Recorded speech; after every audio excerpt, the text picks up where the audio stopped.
Excusez-moi, c'est votre fils? Quoi? Non, il n'est pas à moi. Vous êtes avec cet enfant? Non. Hé!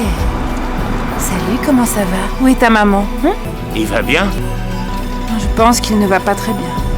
Carrie ramène l'enfant aux urgences. Le garçon a les pupilles fixes, sans aucune réaction. Les médecins lui mettent immédiatement un masque à oxygène, tout en lançant plusieurs examens. Mais Carrie sent rapidement une chose. Cet enfant n'est pas simplement un garçon perdu. Avec une respiration diminuée et des pupilles en myosis. Je dirais qu'on lui a donné des opiacés.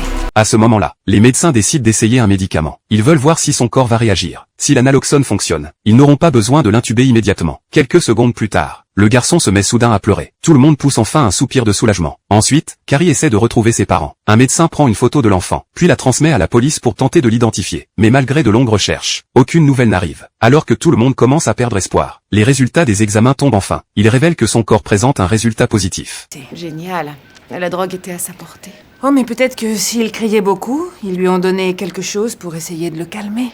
Qui sait? En continuant les analyses, Carrie remarque alors un détail étrange. Le garçon porte une grande cicatrice au bas du ventre. Après l'avoir examiné attentivement, elle comprend qu'il a déjà subi une dérivation cérébrale. Grâce à cette cicatrice, les médecins découvrent qu'un petit tube avait été placé dans son corps. Ce dispositif servait à évacuer l'excès de liquide accumulé dans son cerveau. Cela signifie que le garçon souffre probablement d'une hydrocéphalie depuis sa naissance. Carrie comprend alors que cette information peut les aider à retrouver son identité. Elle contacte immédiatement le chirurgien, qui avait réalisé son opération. Elle lui transmet toutes les informations concernant l'enfant. Puis Carole les envoie également à un spécialiste en pédiatrie, qui a déjà soigné plus de 300 enfants. Finalement, dans la soirée, Carole reçoit enfin un appel. Un médecin a reconnu le garçon. Il s'appelle Jack. Il contacte immédiatement ses parents.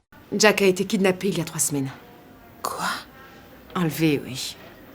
Par la nounou et son petit copain drogué. Ce sont sûrement eux qui l'ont abandonné. C'est ce que je pense. Tiens, bois. Eh bien maintenant on sait que tu es Jack.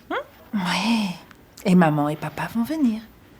Et tu vas retourner dans ta maison. Ouais.